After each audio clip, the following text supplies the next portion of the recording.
శ్రీ వారాహి తంత్ర జ్యోతిష్యం పరిహారాలు. శ్రీమాత్రే నమః. కుంభరాశి వారు ఇప్పటి వరకు అనుభవించిన కష్టం శాపం కాదు, అది ఒక వరం. మీ జాతకం మీ శత్రువు కాదు, అదే మీకు మార్గదర్శి అవుతుంది. దైవం ఎప్పుడూ నేరుగా రాదు, ఆ గ్రహాల ఎనర్జీల సంకేతాల రూపంలో వస్తుంది.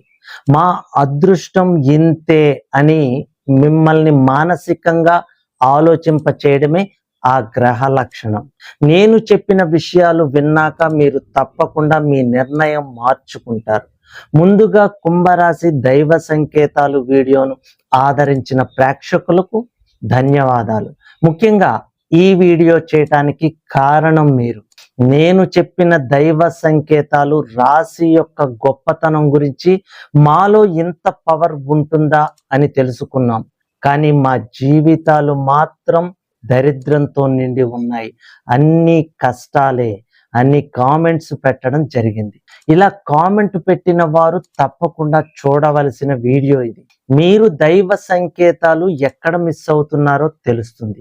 నేను చెప్పే విషయాలు కనుక మీరు ఆలోచిస్తుంటే ఖచ్చితంగా కామెంట్ సెక్షన్లో కామెంట్ చేయండి.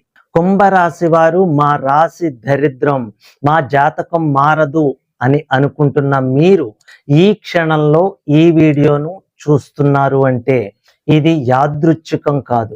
మీ జీవితాన్ని ఆపేసిన ఒక నమ్మకాన్ని పగలగొట్టడానికి వచ్చిన దైవ సంకేతం. మీరు ఎన్ని రెమెడీలు చేసినా మార్పు కనిపించలేదా? ఒక్కసారి నిజంగా ఆలోచించండి. మీరు కారణాన్ని అర్థం చేసుకున్నారా, లేక ఫలితాన్ని మాత్రమే కోరుకుంటున్నారా?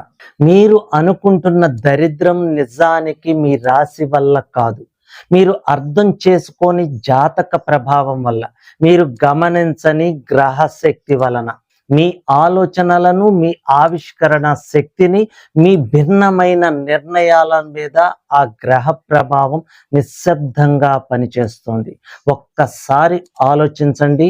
ఒకే కుంభరాశిలో పుట్టిన ఇద్దరు వ్యక్తులు ఒకరి జీవితంలో టాప్కు వెళ్తున్నారు, ఇంకొకరు అదే స్థాయిలో ఇబ్బందులు పడుతూ ఉంటారు. ఈ తేడా అదృష్టమో దురదృష్టమో కాదు, ఇది వీరి గ్రహ ప్రభావం. వీరి మీద ఎలాంటి ఎనర్జీని ఇస్తోంది అనే అంశం మీద ఆధారపడి ఉంటుంది. కుంభరాశిలో రెండు రకాల వ్యక్తులు ఉంటారు. ఒకరు జాతకం బలంగా ఉన్నవారు, ఇంకొకరు గ్రహదోషం ఎక్కువగా ఉన్నవారు.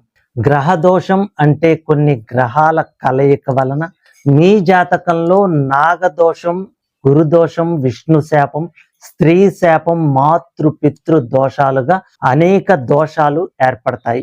ఆ కర్మలే ఈ గ్రహాలు అమలు చేస్తాయి. కనుక మీ జాతకంలో గ్రహ ప్రభావం బలంగా ఉన్న కుంభరాశి వారు వాళ్ళు కూడా భిన్నంగా ఆలోచిస్తారు, వాళ్ళు కూడా కొత్త మార్గాలను ఎంచుకుంటారు. కానీ ఆ ఆలోచనలను శక్తిగా మార్చుకుంటారు, ఆ కొత్త మార్గాలను విజయంగా మార్చుకుంటారు. వాళ్ళు ఒక్కసారి ఫోకస్ పెడితే వాళ్ళను ఆపడం అసాధ్యం అనిపించేలా ఉంటారు. వీళ్ళు పడిపోయినా వెంటనే లేచి మళ్ళీ పోరాడతారు. ఒక దశలో వాళ్ళే అంటారు, నేను అనుకున్నది సాధించాను అని. అది వారి ఆలోచన మీద, ప్రత్యేకత మీద ఆధారపడి ఉంటుంది. ఆ ఎనర్జీయే వారి అదృష్టంగా మారుతుంది. కానీ జాతకంలో ఆ గ్రహం బలహీనంగా ఉన్న కుంభరాశి వారు, వాళ్ళల్లో కూడా అదే ఆలోచన శక్తి ఉంటుంది, కానీ దానిని ఉపయోగించలేరు. వాళ్ళు కూడా స్టార్ట్ చేస్తారు, కానీ దారి తప్పిపోతారు.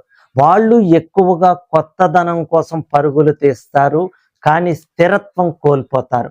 అవకాశాలు వస్తాయి, కానీ దృష్టి చెదిరిపోవడం వల్ల చేజారిపోతాయి. వాళ్ళ మనసులోనూ ఎప్పుడూ ఒకే మాట, ఇంకొంచెం ఫోకస్ పెట్టి ఉంటే బాగుండేది అని. ఇది శని రాహు గ్రహ ప్రభావం సరిగా పని చేయకపోవడం. ఇది కుంభరాశి వారికి దరిద్రంగా మారుతుంది. కానీ అసలు సమస్య ఇక్కడే మొదలైంది. మీరు ముందే నిర్ణయం తీసుకున్నారు, మేము ఎన్ని పూజలు చేసినా మా జీవితం మారదు, మా అదృష్టం ఇంతే అని మిమ్మల్ని మానసికంగా ఆలోచింప చేయడమే ఆ గ్రహ లక్షణం. ఈ విధంగా పూర్వజన్మ సుకృత కర్మ అనుభవించేలా చేస్తాయి. కాదు అమలు చేస్తాయి.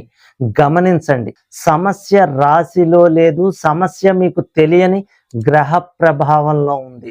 మీరు అనుభవిస్తున్నది దురదృష్టం కాదు, అది ఒక సంకేతం. నీ జాతకాన్ని అర్థం చేసుకో అనే దైవ సంకేతం.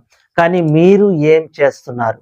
యూట్యూబ్లో ఎవరైనా చెప్పిన పరిహారం చేస్తున్నారు, అదే మీకు కూడా పని చేస్తుందని అనుకుంటున్నారు. మీ సమస్య ఏంటో తెలియకుండానే పరిష్కారం ఫాలో అవుతున్నారు. తర్వాత ఫలితం రాకపోతే ఇది పని చేయదు అని వదిలేస్తున్నారు. ప్రతి వ్యక్తి జాతకం వేరు, ప్రతి సమస్యకు కారణం వేరు, ప్రతి గ్రహ ప్రభావం వేరు. ఒకరికి పని చేసినది మీకు పని చేయకపోవచ్చు. అసలు మార్పు ఎక్కడ మొదలవుతుంది? మీకు మీరు ఈ ప్రశ్నలు వేసుకున్నప్పుడు మాత్రమే. నా సమస్యకు అసలు కారణం ఏంటి? నా జాతకంలో ఏ గ్రహం అడ్డుకుంటోంది? నాకు సరిపోయే మార్గం ఏది? ఈ ప్రశ్నలే మీ జీవితాన్ని ముందుకు నడిపే మొదటి అడుగు అవుతుంది. కుంభరాశి వారు గుర్తుంచుకోండి, మా రాశి దరిద్రం, మా రాశి సూపర్ అని అనుకునేలా చేయడమే ఆ గ్రహ లక్షణం.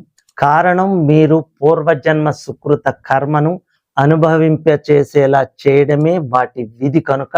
కానీ నా జాతకాన్ని అర్థం చేసుకుంటా అని అనుకోవడం, అదే మీ జీవితంలో మొదటి మార్పు. మీరు ఇప్పటి వరకు ఆగిపోయిన చోట మళ్ళీ స్టార్ట్ అవ్వాలంటే ఊహలతో కాదు, క్లారిటీతో ముందుకు రావాలి. మీరు నిజంగా మారాలని అనుకుంటే మీ సమస్యను సీరియస్గా తీసుకోండి, మీ జాతకాన్ని అర్థం చేసుకోండి, మీకు సరిపోయే మార్గాన్ని ఎంచుకోండి. చివరిగా ఒక్క మాట, కుంభరాశి వారు ఇప్పటి వరకు అనుభవించిన కష్టం శాపం కాదు, ఇది ఒక సంకేతం. ఇప్పుడు మారే టైం వచ్చింది అనే సంకేతం. గుర్తుంచుకోండి, దైవం నేరుగా రాదు, సంకేతం రూపంలోనే వస్తుంది. ఆ గ్రహ ఎనర్జీ సంకేతాల రూపంలోనే వస్తుంది. ఆ సంకేతాన్ని మీరు ఇప్పుడు చూస్తున్నారు. ఈసారి దాన్ని మిస్ అవ్వకండి. ఎందుకంటే మీ జీవితంలో కొత్త అధ్యాయం ప్రారంభమయ్యే సమయం ఇదే. ఈ వీడియో కనుక మీకు నచ్చినట్లయితే లైక్ చేయండి, 10 మంది బంధుమిత్రులకు షేర్ చేయండి. ఇది వారికి శుభ సంకేతం కావచ్చు. సర్వేజన సుఖినో భవంతు. శ్రీ వారాహి తంత్ర జ్యోతిష్యం పరిహారాలు. మనిషి జీవితం కాలానికి అధీనమై ఉంటుంది. కాలం వ్యతిరేకమైనప్పుడు మనిషి అనేక రకాల సమస్యలను ఎదుర్కోవలసి వస్తుంది. జీవితంలో అభివృద్ధి లేకపోవడం, వివాహం కాకపోవడం, వృత్తి వ్యాపారాల్లో ఇబ్బందులు, దాంపత్య సంతాన సమస్యలతో తల్లడిల్లుతున్న వారు, గ్రహపీడ, దుష్ట ప్రయోగాల వలన ఇబ్బందులు, ఎంత కష్టపడినా చేపల చెరువులు కలిసి రాకపోవటం, నరదిష్టి వంటి అమానుష శక్తులచే పీడింపబడినప్పుడు మీ జాతక చక్రంలోని గ్రహస్థితులను అనుసరించి ప్రస్తుతం మీరు ఎదుర్కొంటున్న వివిధ సమస్యలకు అవసరమైన తంత్ర పరిహారాలు చూపగలరు. శ్రీ వారాహి అమ్మవారి ఆశీస్సులతో వాక్సిద్ధి, మంత్రసిద్ధి, దైవసిద్ధి పొంది తంత్ర జ్యోతిష్యం ద్వారా ఎంతో మందికి పరిష్కారం చూపిస్తున్న తంత్ర జ్యోతిష్య నిపుణులు పాలంకి సుబ్రహ్మణ్య శర్మ గారిని సంప్రదించండి.